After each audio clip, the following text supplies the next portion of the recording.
So trafficking cases could be charged at the state level or at the federal level, and often we're working in partnership to make those determinations. So there are very strong laws here in the state of Minnesota, as there are increasingly across the country at the state level, to prosecute traffickers.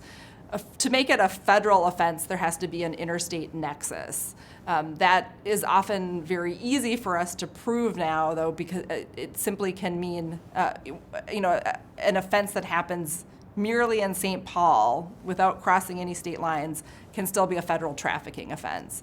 And that often we see the use of a cell phone. And a cell phone, often the service provider is outside the state. The cell phone was manufactured in China or South Korea, so we get an interstate nexus from that. The use of hotels, the use of money from banks that may have their servers out of state.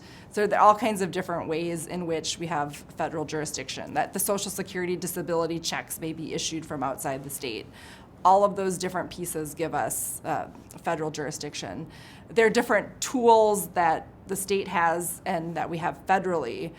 Importantly, federally, we have the ability to get very good restitution for the victims and very long sentences against the traffickers. So for a sex trafficking case against minors, it's a 10-year mandatory minimum sentence. And for sex trafficking by force, threats of force, fraud, or coercion, it's a 15-year mandatory minimum.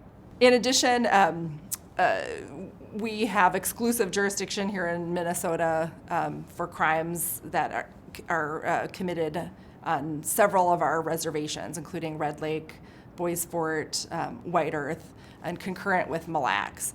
And so we're very eager to bring any types of trafficking cases there, although trafficking in and of itself is a crime of general applicability, so that federally we can charge that wherever it happens in the state of Minnesota, and U.S. attorneys' offices could do so wherever it happens across the United States.